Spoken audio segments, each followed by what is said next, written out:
Well, let's talk about the truth. What is the truth? Why do you want to get to know mind? That's more of a truth.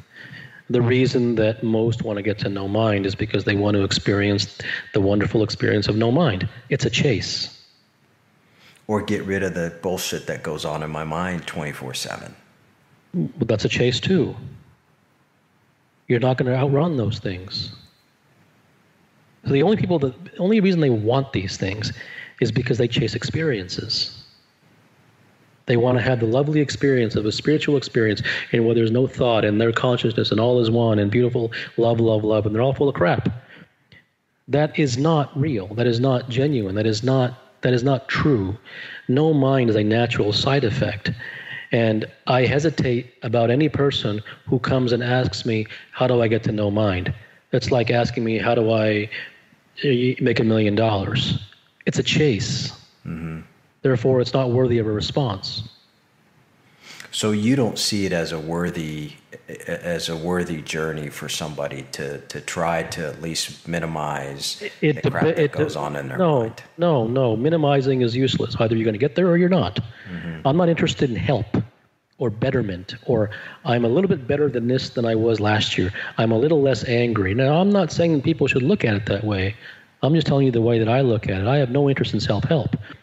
I view things as either it's ultimate or it's nothing. If I can't have it permanently, I don't want it.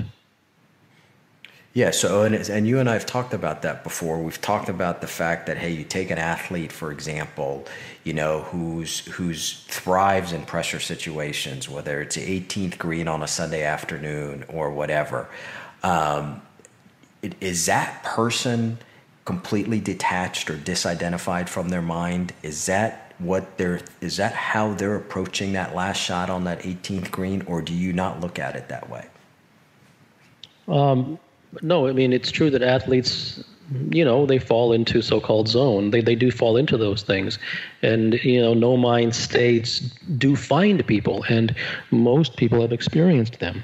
Mm-hmm. So what's the question? The question isn't how... Do you not see that is that not considered in that no mind zone? Is that not in the thinking zone? I'm just sitting there and I'm going to just... I am completely detached from my thinking. I'm focused on this putt. No, because you can't talk someone into it. You have to understand what makes the mind go in the circles that it does, and you have to understand why the mind speaks, and you have to understand how the mind reacts in particular situations, what excites it, what subdues it. And in order to understand these things, you have to be of the DNA to want to devote yourself to truly learning about them, so that you can arrive in those places on demand. It isn't so. Performance is not about helping someone perform. That I think that's a fundamental falsehood of a pursuit, and that's where everyone goes wrong. They try to help someone perform better. That is not the point, because that's just Band-Aids. It isn't about helping someone perform better. It is about understanding the source of performance. It is about understanding the patterns of the mind. It is a deep dive into the truth about where these things arise from. It isn't about what things can we manipulate, what thoughts can I place into your head that might boost your performance. Who cares? That's such a menial pursuit. It's about ownership. It's about arriving.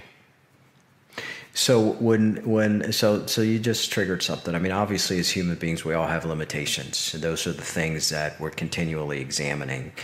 For you personally, what do you do to determine the ones that are most standing in your way? So if I'm asking myself a question, what is preventing me from moving from number 3 to number 1? It's probably a whole bunch of things.